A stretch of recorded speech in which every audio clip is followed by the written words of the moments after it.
If you're talking trucks, you're talking Lewisburg Ford. With over 100 new F-150s on the lot, Lewisburg Ford is your truck headquarters. Right now, get up to $13,500 off MSRP on the new 2025 Ford F-150 XLT or 2.9% financing.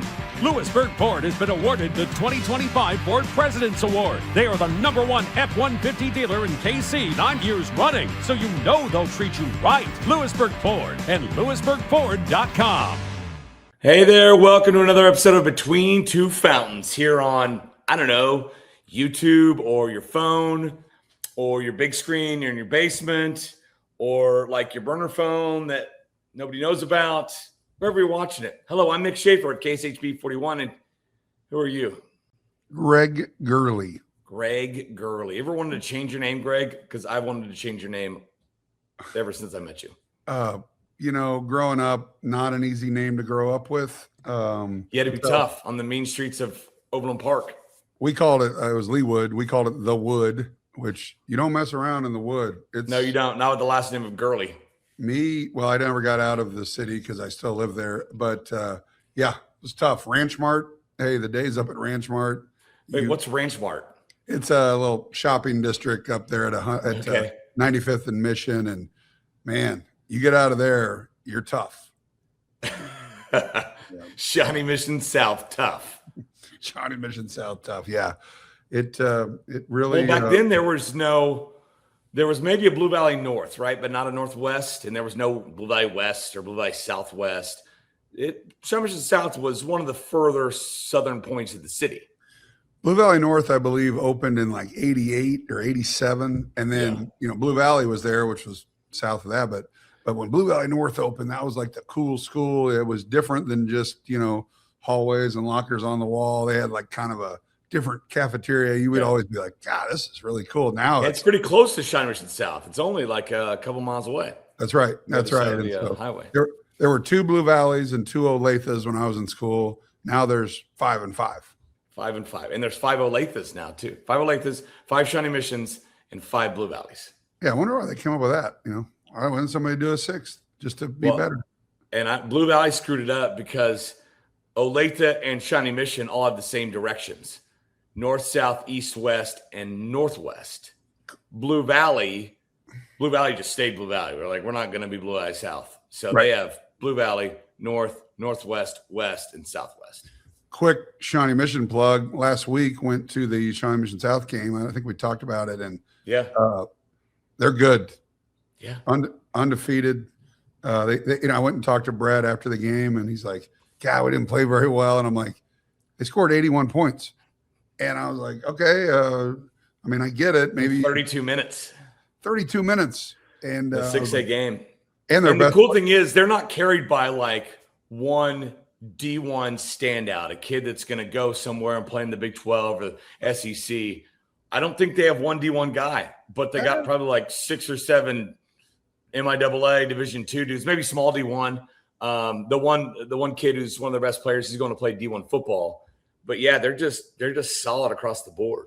And the game I went to, the best player, according to them, didn't play. He had the flu. So I'm like, all right, you scored 81 points against Lawrence High, and your best player didn't play. So didn't play. What'd you want? 120? You're undefeated. But that's what you got to do if you're Brett McFall and you're a coach there. You have to keep them motivated. You can't settle for like no. He does a great job. They got a real chance. It's always difficult to be undefeated. I know it sounds crazy, but you get everybody's best shot. Everybody wants to give you that loss. And, getting all the way through it without a loss, it's almost better to have a loss in the regular season, but you try to win them all. So I'm talking out of both sides of my mouth like I always do. Yeah, that's what Arizona was thinking. That's why they decided we're just going to lose for a week, basically, is what happened to them. Speaking of college football, you are not in Lawrence. You're not in Kansas City. Give me a hint as to what Big 12 outpost you're in. Let's see here. Small arena in the 90s, bigger arena now. Small arena was better. Way better. Outstanding pregame spot, Shinerbach, the bacon, the chicken sandwiches. that are called the foul thing are really, really good. I'm going to cheese fries. I will be hitting that at about 5 o'clock today to get my voice and my everything just kind of together. Tune that thing up. Yeah. Right. See what else? Good baseball program. Right now, a bad football program, but has been tons of national championships across the board. And I would say also turn over your left shoulder. Oh, there is. There's Swinging Pete. We're in my basement, which is called Swinging Pete's, and it's not because of the lifestyle. It's for that guy right there. Yeah. It's for that guy right there. You're in Stillwater. Yay. That was really difficult. For an 8 o'clock. Thanks, Big 12. 8 o'clock tip. At least you're in Stillwater for the 8 o'clock tip and not like Morgantown. Yeah, we'll probably roll back into Lawrence around 4. So are you rolling or are you flying back in? We are going to roll. I'm a part of the group that does not fly on the plane on the trips like this. They take a smaller plane, and so the radio guys and others get pushed into a bus. So it's not too bad. 4.5 hours, maybe 4. Yeah, it's not bad. So, but it's bad when it's from midnight to 4 is not optimal. No, especially with these this late. It's an old school Big 8, like 8 o'clock tip time on a Wednesday. We talked earlier how it's all like Monday and Tuesday games now. Got a couple of Wednesday games for the locals. The opposite of that was Saturday though, noon in Ames. I was home at 6 o'clock, which great. I know all of our listeners are like, "Dad, I'm really concerned about what time it's home."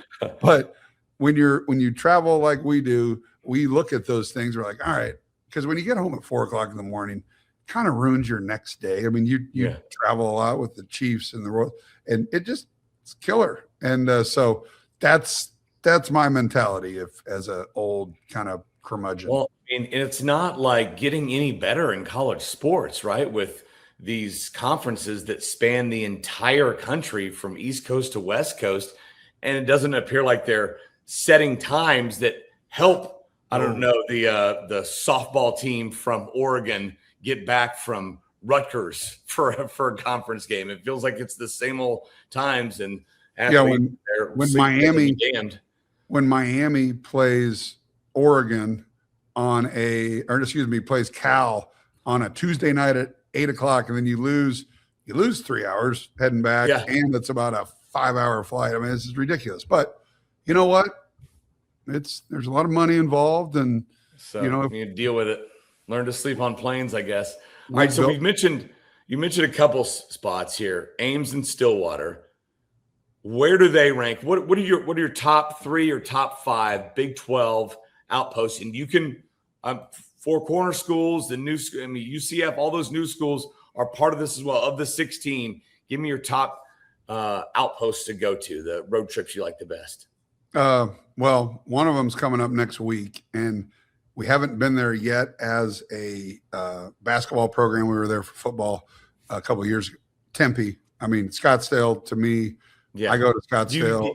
Do you stay? Where do you stay? Because it's a big.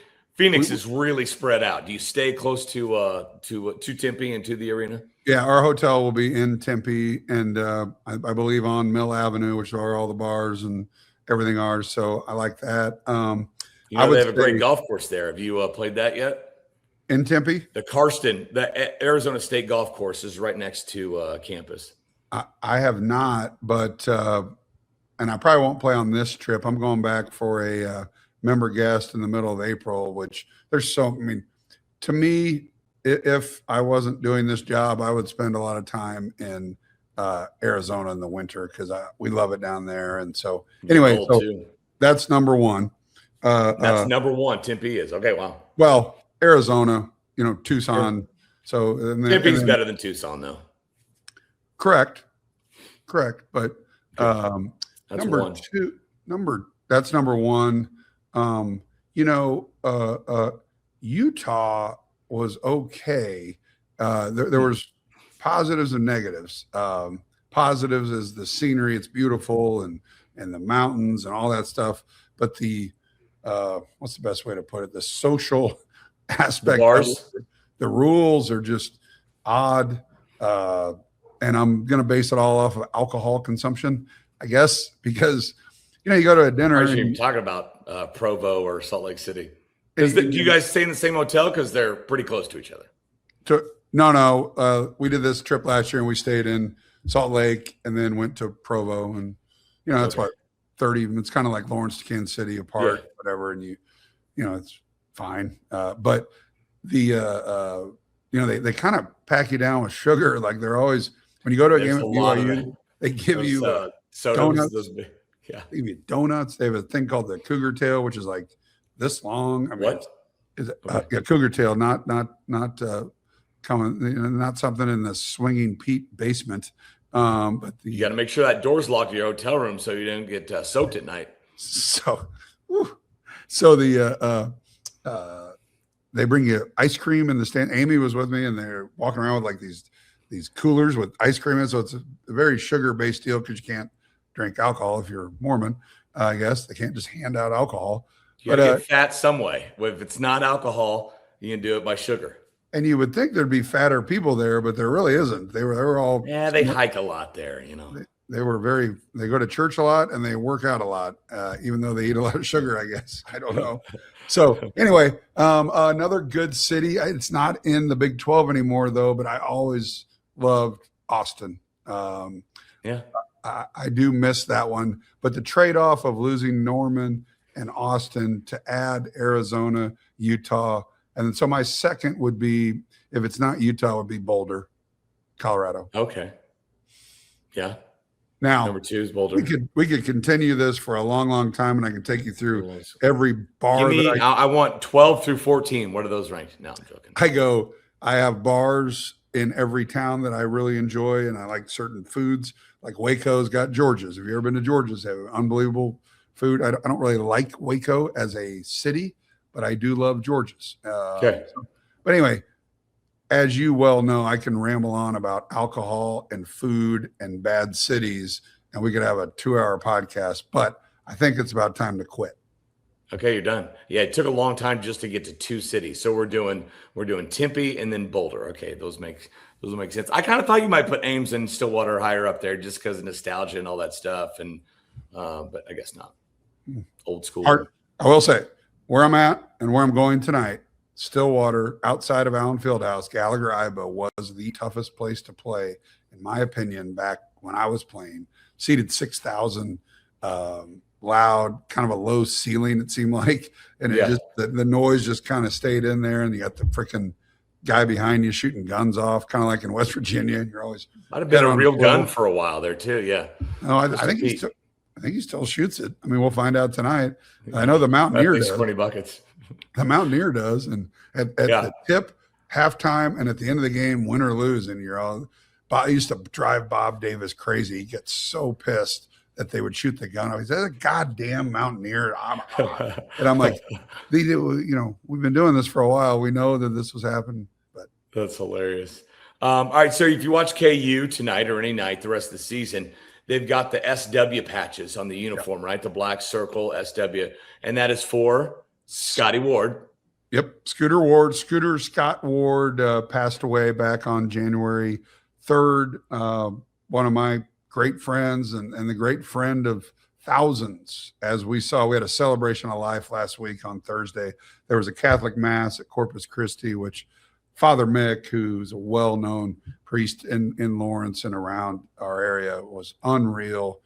I was speaking at the celebration of life, and I'm listening to Father Mick's. You had to speak? I'm like, oh my God, I'm going to sound like an idiot. This guy is amazing. Yeah. He was so good. And it was in that setting. And then we went to the brand new KU football stadium, David Booth Memorial Stadium, and in the conference center there that we've built. About 1,000 people showed up, and I was the host, and Ray Bouchard, Bill Self, Travis Goff, and a good friend of Scooter, Mike Evers, spoke, and everyone had their own little deal. But the point I want to make is the amount of people that got on a plane to come back for this shows you the brotherhood and what Scooter meant to so many people. I mean, I'll name a few.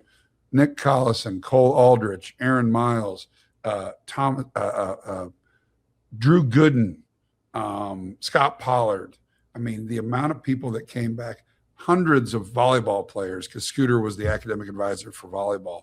I mean, Brady Morningstar, just everybody. And so it was almost like a little reunion for us. We all got together and celebrated him, cried and all that. And so it was a great event, and we honored him in the correct way.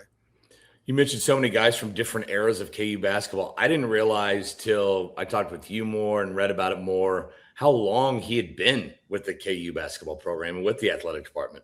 Yeah, he for those of you who don't know, Scooter was paralyzed in 1986 in a slip and slide accident, which crazy. He was at Hutch JUCO, and he was playing basketball at Hutch JUCO, right? Yeah, right.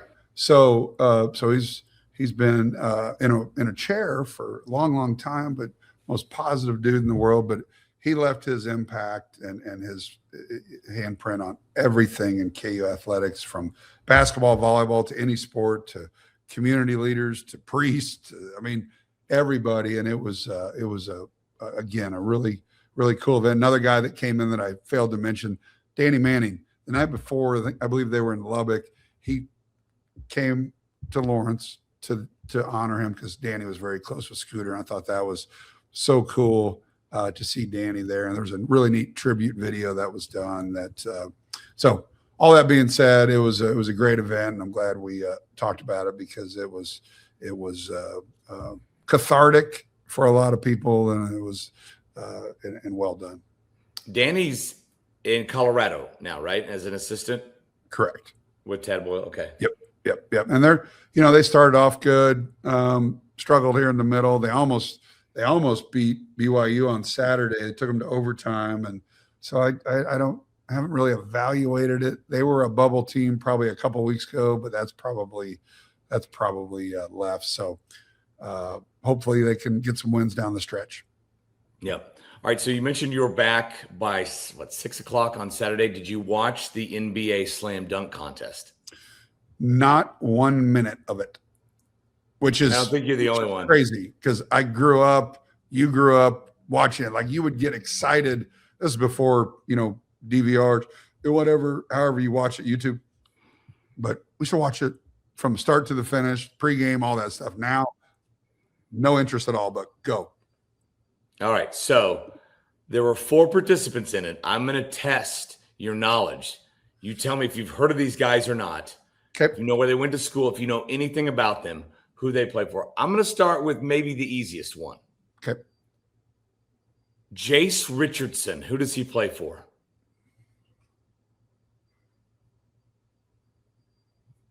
No idea. Chase Richardson. Jace. Jase. Oh, Jace. Oh, that's he went to Michigan State. It's Jason Richardson's son. There you go. Yes. Yes. I don't know who he plays for, but I know who he is. He plays for the Orlando Magic. Okay. He's only 6'1", and he's in the slam dunk contest. Okay. His dad could jump. He could jump.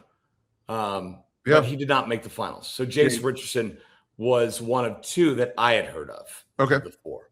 All right. Ready for the second one? Yep. Jackson Hayes. Oh, yeah. Jackson Hayes played at Texas. He plays for the Lakers. Very nice. He's had some run-ins with law enforcement. I know. I remember there was so actually I got that one easy. And he's a freak athlete, and he's big. And I believe he has a famous dad, too. Was his dad Jonathan Hayes? Yeah. Yeah, of the Chiefs. Played for the Chiefs. Yeah. Yeah, former tight end back in the day. So there you go. All right. Carter Bryant, 2 for 2. Who does Carter Bryant play for? Carter Bryant played at Arizona. He was a McDonald's All-American. And he want to say, I think I saw this. I think he plays for the Spurs, just not very Nailed much. it. Yeah, I thought you would suck at this game. Oh, no, I've got a huge head with just a lot of useless knowledge. All right, here we go. I think the least known guy of the 4 won it. His name is Keyshawn Johnson. Not Keyshawn, but Keyshawn. Who does he play for? Where did he play in college? Oh, this is going to be a guess because I thought it was Keldon Johnson who plays for San Antonio, but it's not Keldon. It's Keyshawn. Keshad, Keshad. Oh, D. Keshad. All right, I'm gonna say he played at Cincinnati, and he plays for the Raptors. I mean, you got the conference right in both instances. You know, he plays for the Heat, and he played for Arizona. Keyshawn. Oh, really? I think he was a one-year Arizona dude, and he's been in the league for, out of college basketball for like 3 or 4 years. So I'm not sure if he played the Big 12. He was a San Diego State guy, then went to Arizona for 1 year. So there you go. Yeah, that's pretty good. I'll admit, never heard of him. That was a total guess. And I got the conference right, sort of, even though when he played there, he wasn't in our conference, right? Yeah, he's listed as an Arizona grad or whatever. Okay. So, yeah, nice job. And he's the one that won it? He's the one that won it. And the winning dunk, it was a Jordan kind of replica of the one where he took off from the free throw line. Mm-hmm. But Keshad was a step in front of the free throw line when he took off. We're like, what are we doing here? I've got a good free throw line dunk story that involves me as a spectator. So whatever, it would have been 1993. The dunk contest had just happened, and they were all doing the free throw line dunk, Jordan and all that.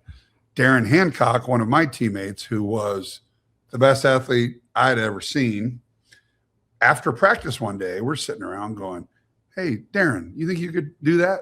And he goes, I don't know. He goes to like the top of the key on the other end of the court, runs with the ball and takes off that far behind the free throw line, gets to the rim, two-handed, like effortless. Like it was the easiest thing. Remember Jordan stretched out and all that. Darren Hancock had like a 48-inch vertical. It was ridiculous. There, and he was a great one-leg jumper. So like we used to always say. Most people are, right? One-leg jumpers over two? Depends. I mean, like Christian Brown's a great one-leg jumper. KJ Adams was a two-leg jumper. KJ Adams never had a dunk in college off of one leg. That's so crazy to me. It feels like you slow your momentum down to bring that other foot and go underneath you. Yeah. Whatever. Some are. I was a 2-foot jumper. But a 0-leg jumper. Yeah. Well, you were a 3rd-leg jumper, right? Thank you. Hello. But Darren, we used to say, hey, Darren, how about like after college or during college, be a long jumper or run the 200 meter. Like he was a freak. End up playing the NBA. He was great. But Darren Hancock, ridiculous, beyond the free throw line. Yeah. So, yeah. All right, let's stick with college basketball here. A change in Manhattan. They change out the football coach, they change out the basketball coach mid-season here. Jerome Tang, a guy that had been there 4 years, a guy that had had success with KU in Manhattan, not this year, but he is out. Did that surprise you how quickly it happened? No, I mean, I think they had to do it. I mean, you could tell the team was lost. He lost them. It was just, it was time. Now which begs the reason they didn't do it sooner was they were probably trying to figure out how not to pay him. And that's proven out to be true. I don't believe that what they say he did is cause. I find it to be. Mick Cronin would be fired every week with cause, by the way. Bobby Knight would have got fired in 1971. Or I don't know, pick a Roy Williams, anybody. Like there were times that when we lost, Coach Williams would say the exact same thing, or pick a coach. Pick a coach. It does it. Everybody does it. And here's what's going to happen if this is a massive if this holds up for cause and they don't have to pay him because of what he said at a press conference, it will be the worst press conferences ever all over the country because what coach is ever going to say anything like, my guys need to try harder. It's embarrassing. They don't deserve to wear Kansas on the front and their name on the back, whatever whatever he said, it will be like Bill Belichick is the coach of every school in America, and he'll just be like, well, next question. Next question. And what's that going to do for candidates for K-State if they know, like, okay, this is a school that if I light up my team, right, in the heat of the moment, which, by the way, he went on to say, I'm embarrassed for the school, the students, all that stuff. There was a lot more. Well, there was a little bit more to that press conference that wasn't lighting them up. And the week before, who was it? Somebody killed him at home. Might have been Iowa State or something like that. Killed him at home. And he came out and said he was actually proud of his guys and the effort and everything. And he got crap for that. So, as you said, he got fired for losing games, which is how it works, and that's fine. But they were probably looking for a time where they're like, all right, maybe we can avoid paying all this money. And look, if you want to get into an argument about like these college basketball coaches and football, their agents holding these schools hostage for all this money, and you have to sign them after a good season, that's fine. Good argument, whatever, but it's in the contract. And as Bill said in his press conference, that's what everybody's looking at now. It's the wording in the contract, and nothing else matters. No, I mean, it's ridiculous. And I'm not obviously a K-State person, but if I'm Jerome Tang, I do exactly what he's doing. I hire the best attorneys. You know, we look back at a few years ago, Danny Manning got fired at Wake Forest, and they tried not to pay him. He sued. They paid him 100% of what they owed him. We did it at Kansas. Jeff Long did it. You know, we were all like, David Beatty, with David Beatty, like, what are we doing here? It was a lot smaller number too than 18. So he deserves every penny of it. I mean, you sign a contract for both sides to be protected, right? If Seth Greenberg said it a couple nights ago, he goes, hey, if Jerome Tang after last year decided to take another job, he would have owed K-State money in his buyout. So you can't have it both ways. Like you signed it to him, you gotta pay him. That's gonna hurt. It's gonna hurt. I mean, that is for a basketball program, a football program. That's 19 million-ish, 18 million-ish going out the door. And then you got to find the next guy, which you're probably going to have to pay more, probably going to have the assistant pool to be more. Yeah. You're going to have to NIL's not getting smaller. The NIL ain't getting smaller. So you're piggybacking 19 million. So throwing up a freaking Hail Mary at the end to say it's for cause, I don't blame them. I don't think it's going to work. And I think it is going to your point, is going to hurt them in the long run, because what coach is going to want to go there if that's the way they treated their previous coach? Yeah. Absolutely. And a coach who, yes, he did that in the press conference, but he leads off every single press conference thanking his Lord and Savior, win or lose. And he was known as the positive guy. That's what he's been, for the most part. Things have gone south. I get it this year. And there's been some tumultuous, games and press conference, but for the most part, he's been a stand-up citizen behind the microphone. Usually for cause does not mean that.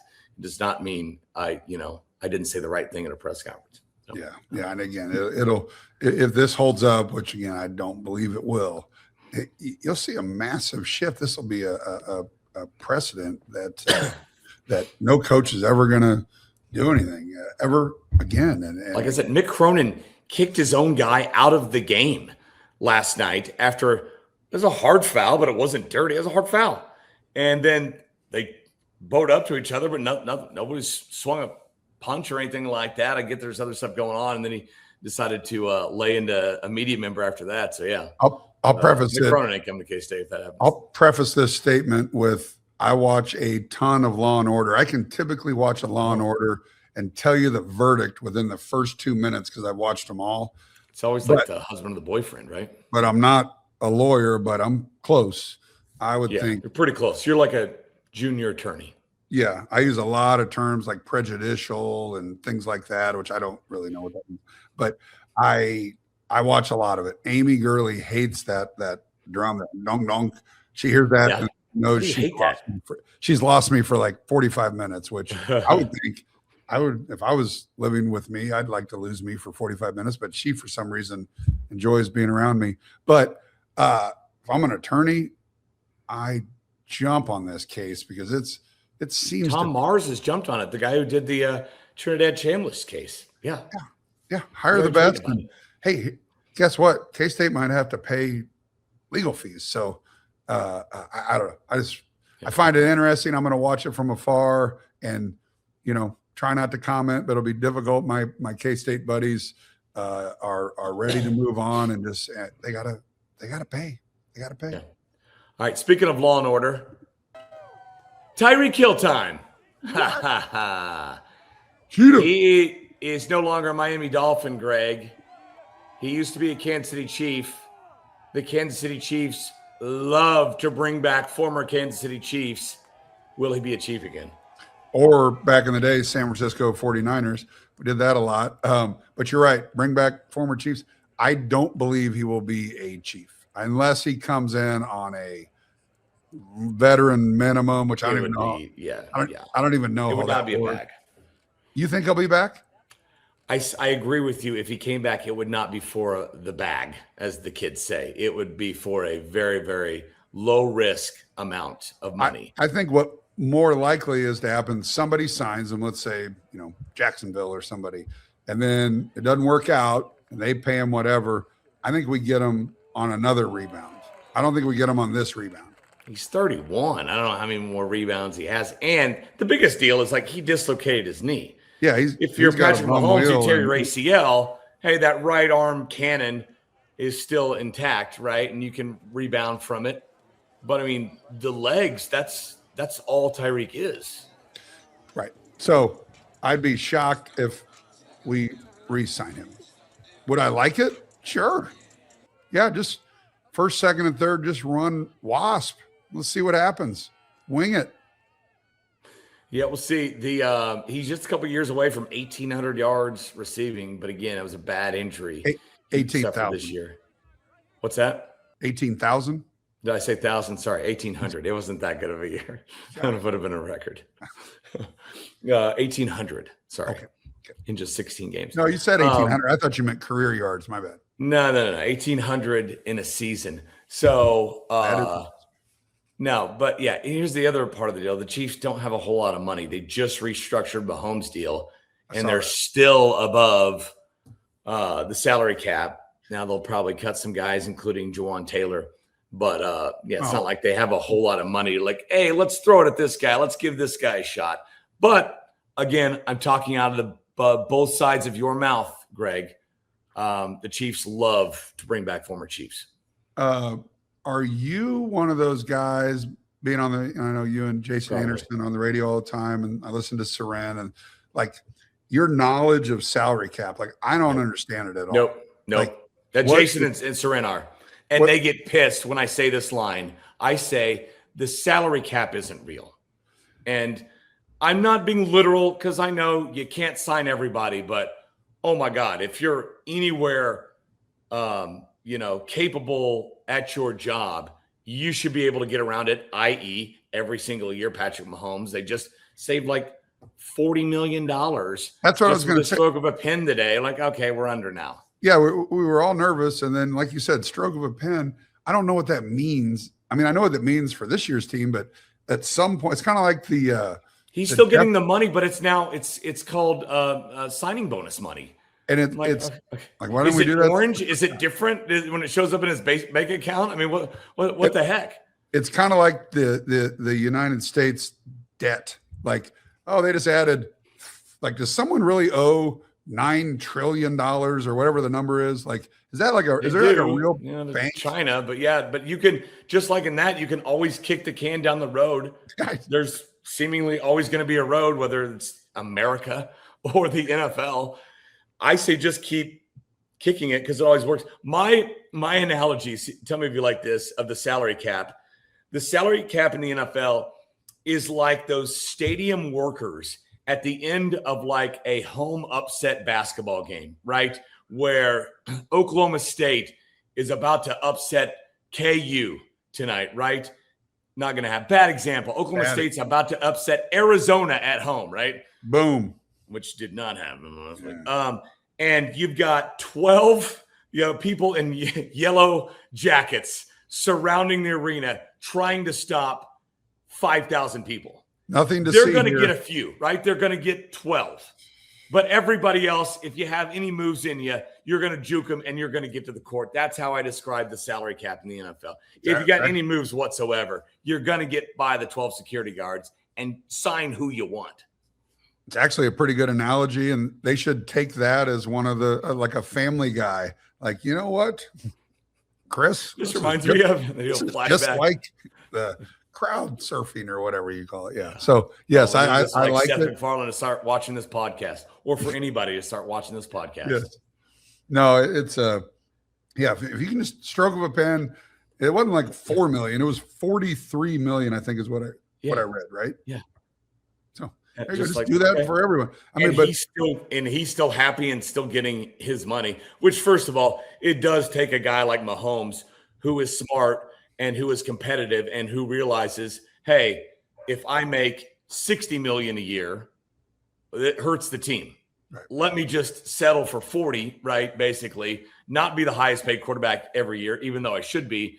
And that's going to lend itself to team success. Because, it's like then you layer on, State Farm and Community America, and you kind of it's the model it's the model of Tom Brady. Tom Brady was never the highest paid. I don't even think is Mahomes even in the top 10 in quarterback pay? Barely, if so. It changes every year, and but yeah, barely. So great for us. He's obviously okay with it. He could hold us hostage, and he doesn't. I mean, he's the best, and we're fortunate to have him. And like, I remember when years ago, there was the first $100 million guy. I think it was Albert Hainsworth with Tennessee, and he got $105 million. But what I never understand is, well, only 62 of it's guaranteed. But if he plays all 4 years, let's say, does he get the 105?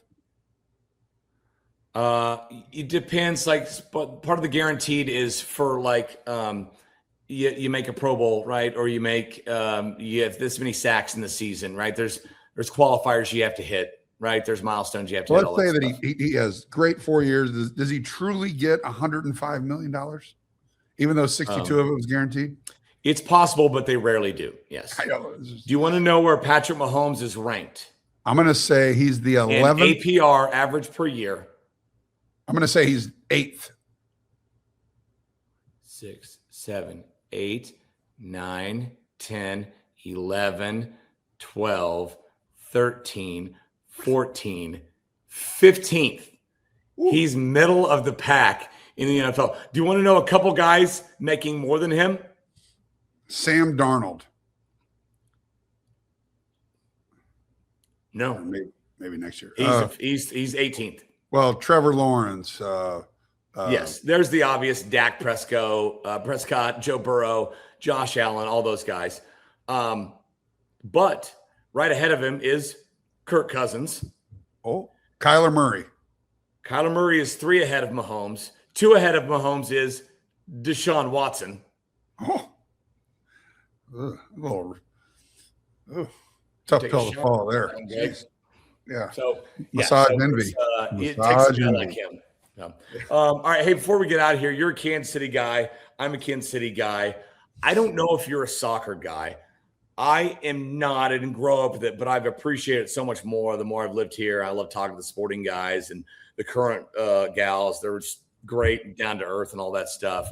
We have the World Cup coming to Kansas City, right, Greg? And It is not just 6 matches, which is awesome. We're the smallest city by far to be hosting World Cup games this time around. And one of them is going to be a quarterfinal game. But we now have 3, and it's going to be 4 nations base camping right here in Kansas City and 1 in Lawrence. 3 of them, the 3 that have committed so far, are 3 of the top 7 ranked teams in the world. Argentina, that was the first flag. Here's England. You're about to see the Netherlands. They're staying here, which I think is as big or bigger news than the 6 matches here. It's unreal. Well, I remember a few years ago when all this was announced and talking to the Illigs about, I never understood the size of this. And it wasn't so much about the games. It was about the base camps, which is exactly what you're talking about, is how, teams or fan bases travel with their teams and set up shop in said town, which will be Kansas City for 4 countries. And then we're talking tens of thousands into the, hundreds of thousands, correct? I mean, it's massive numbers. It's basically all those 6 matches in Kansas City are going to be 6 mini Super Bowls, right? You kind of call them like AFC championship games, 6 of them in the span of a month. And with 70,000 people at the game, there'll be 70,000 not in the game, just hanging out, just to be around. Yes. And so if you're a restaurant owner, a bar owner, whatever you got, Kansas is keeping the bars open till 5. You're hiking up you're hiking up your menu items by 20%. You better make hay. There's people that are going to rent their houses out. You should absolutely rent your house out. The financial option, the impact financially will be, like you said, 6 to 10 Super Bowls. I mean, it's huge, and it's big for Lawrence. You mentioned Lawrence. Algeria is most likely coming to Rock Chalk Park, which I learned is Algeria. As I looked it up, largest country in Africa as far as it's a big country, Northern Africa. Yeah, and they play 2 matches in Kansas City. Yeah, so it makes sense for them to be there. But it's going to be interesting as resident of Kansas City and Lawrence. Like, I'm just curious, just to people watch and to just sit and just see what type of impact. Talk to business owners and all that, because it's a massive deal. Kathy Nelson at the Sports Commission deserves a kind of credit. The Illig family, a ton of credit for taking Kansas City to this level, because you mentioned it, the smallest of all the cities. And we got, is it 6? I thought we had 12 games. You said 6 matches? 6. Okay. Which is the most. I think there's another city that might have 7 or 8. 6 is like, it's the max, because there's, God, what is there, like 15 cities hosting? Now, and the other part is there's 48 teams in this, which they've expanded the field to 48, which is the most ever. But it's only 48 countries. So what, 1/12 of the entire field will be staying in Kansas City. No one else has that. As of right now, LA has 2 teams staying out there in Santa Barbara. 2. Well, I think New York has 1. Obviously, I think, geographically, right in the center of North America, because games are all over the continent. And so I think that I saw England is taking over the inn at Meadowbrook, and there's like 55 rooms. They have it for like 6 to 8 weeks, which is right in my neck of the woods. And they don't play any matches here. They don't play any matches here. But I think Argentina plays 1, Netherlands plays 1, Algeria plays 2, but England's like, I don't care, middle of the country, we're going to go here. And they don't even the confines. They got Swope Park, which is a lot of fields out there, but nowhere near what our Argentina or the Netherlands are going to have with their facilities at Sporting in the Current, and even what Algeria will have out at Rock Chalk Park. Really, do the countries do they pay Sporting to be there? Like, do the Illigs and Peter Maluk, do they benefit financially by this? I don't know, honestly. It's something I should know. I know Argentina, since they won it last time, pretty much got first dibs on where they wanted to go. And we're excited as the Gurley family. We went to Buenos Aires a couple of years ago for about a month. Our daughter was studying abroad, and really it was off the charts good. And it was a really cool city to be, kind of like a New York City. It's like 18 million people. It's a huge city. And so my daughter is Jane's very excited about Argentina being in Kansas City. Yeah, some of those cities in South America where the Chiefs played this year. Brazil. In Brazil, but the city, Sao Paulo. Sao Paulo. It's like 5 million people more than New York. Right. And it's like ridiculous. Yeah. As you get older, and when I was growing up, I didn't really care about going anywhere else. But now as you get older, you're like, I want to go to Brazil. I thought Buenos Aires was cool. And yes, you don't realize. Again, think about when we go to New York City, we're like, God, there's boroughs bigger than Kansas City, and then there's 5 of them. And you're like, okay. And then you go to Buenos Aires, or you go to, Madrid or whatever, just massive. So yeah, it'll be fun. Be great for Kansas City. And I don't think it's really overstating it. That Kansas City could end up being kind of the center of the World Cup. Yeah. With all those teams staying there. And then they have the last quarterfinal match, which means it's Elite Eight. There's only going to be 3 matches after that in other cities. There'll be 2 semifinals and a final. 2 semifinals, I think, are in Atlanta and Miami. And then the championship in New York.